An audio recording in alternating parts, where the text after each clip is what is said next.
you.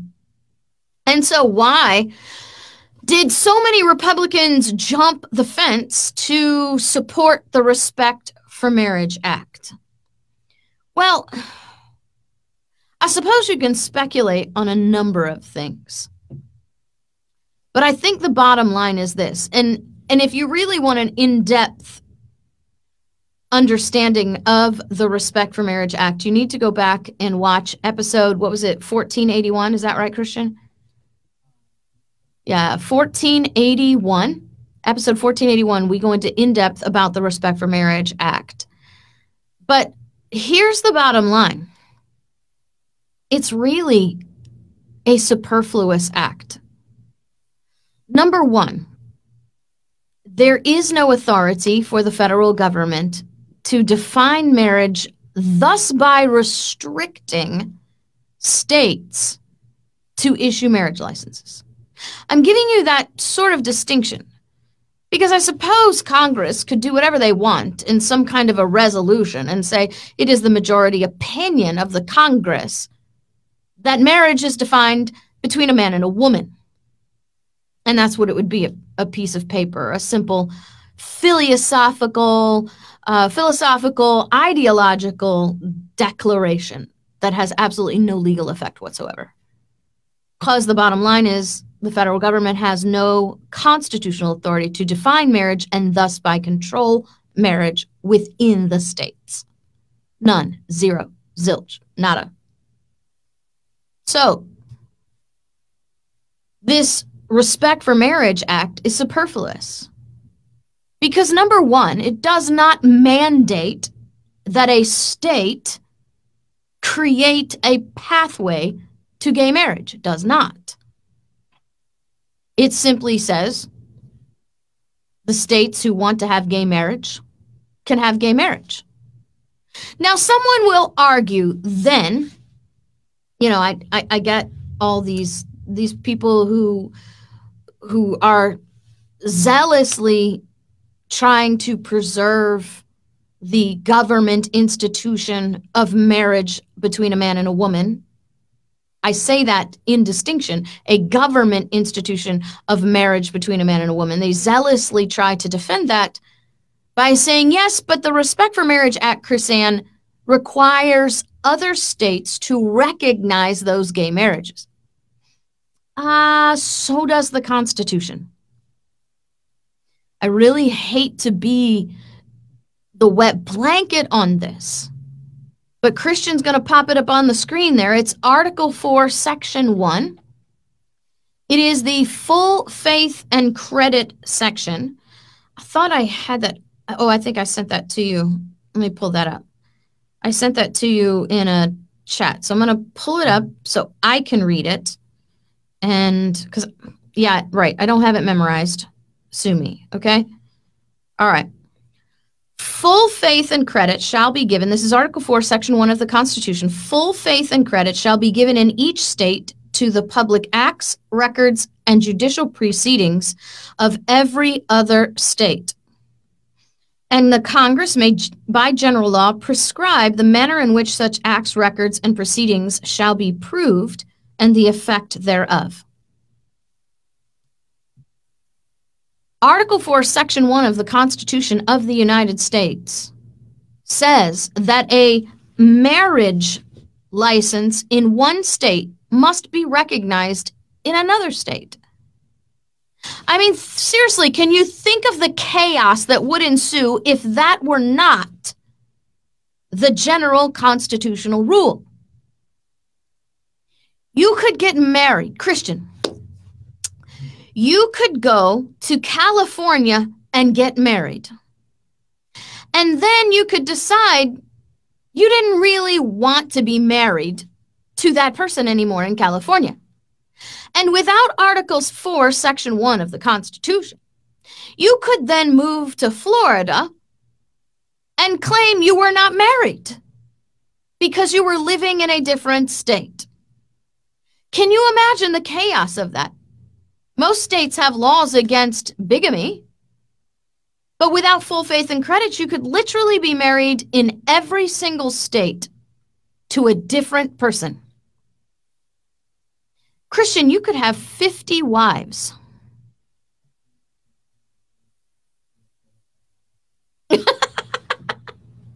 Or your wife could have 50 husbands, Christian.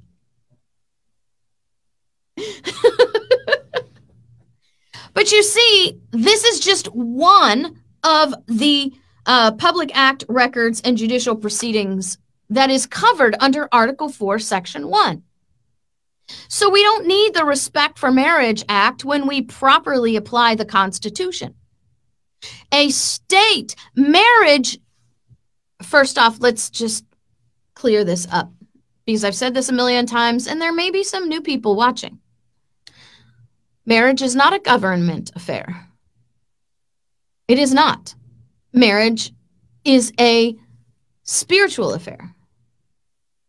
If two people want to create a union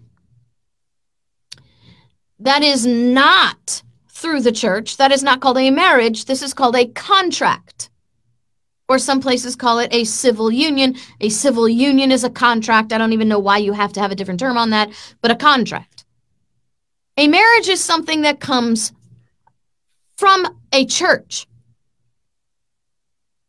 A contract between two consenting adults comes from the government.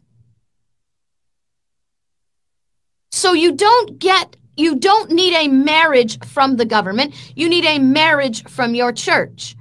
If you want the government to recognize your union, you need to create a contract. A civil union, a contract. The problem that we have today is the mixing of these civil functions. If you are a Christian and you believe a marriage is a union between a man, a woman, and God, where does government fit in there? Why do you need a license from the government to do something that you're doing by faith commandment of the Bible? As a matter of fact, if you are getting marriage from the state as a Christian, you're mingling your leadership. A marriage is a union between a man, a woman, and God because God is the head of the marriage. If you get a marriage license as a Christian, what you're saying is, well, sometimes God is the head of my marriage and sometimes the government is the head of my marriage, and you cannot serve two masters. Look, I don't care what practicality you are arguing in your head or out loud against me right now. You are arguing faulty theocracy, faulty theology,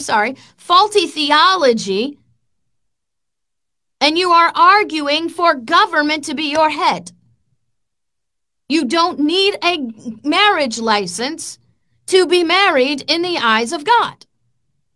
If you want to be married in the eyes of government, then that should be a separate process.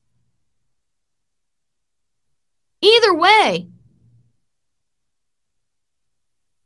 if it is a civil union recognized by the state government, Article 4, Section 1 of the U.S. Constitution says that it has to be recognized in every other state. And the federal government has no authority to sanction marriage, and thereby the 10th Amendment, that power is reserved to the states. So states reserve the authority to define marriage, not the federal government.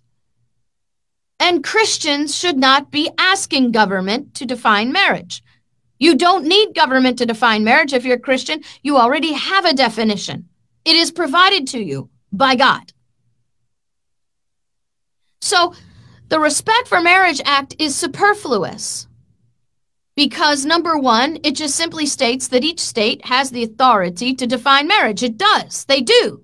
They don't need the federal government to give them that permission. Number 2, it says that every state has to recognize the marriage of another state. Well, the Congress doesn't need to tell us that because Article 4, Section 1 already tells us that.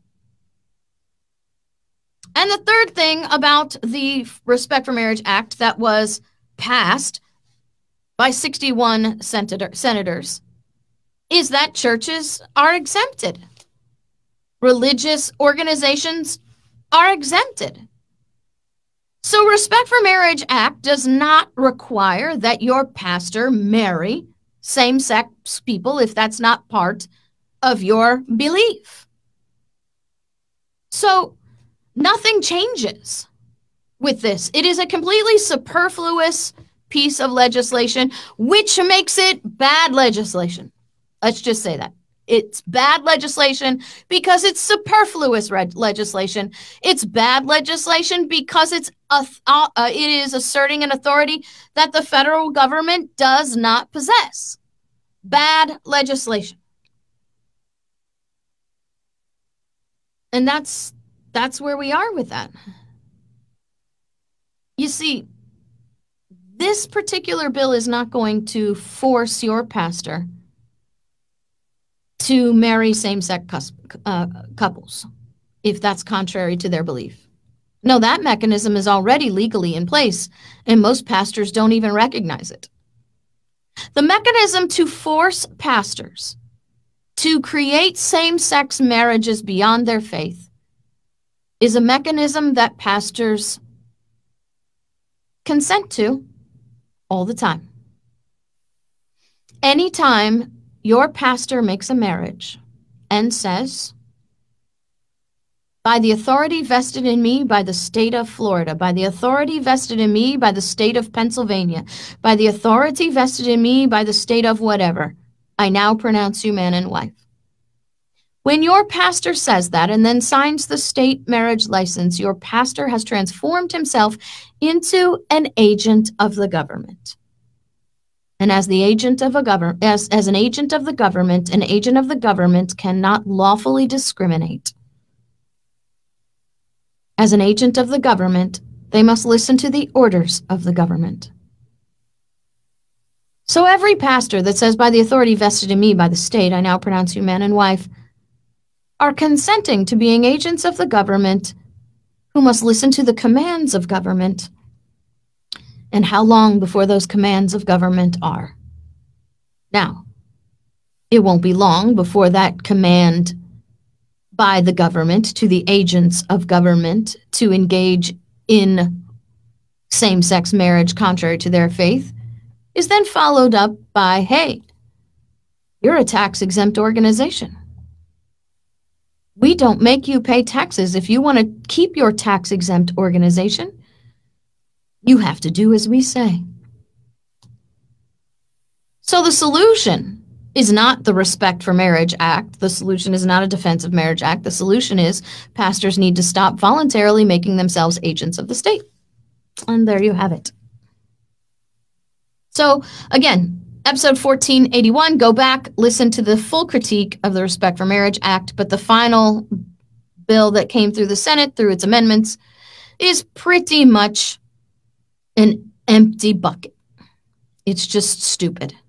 It doesn't mean anything, except another assertion that the federal government has a power they don't actually possess.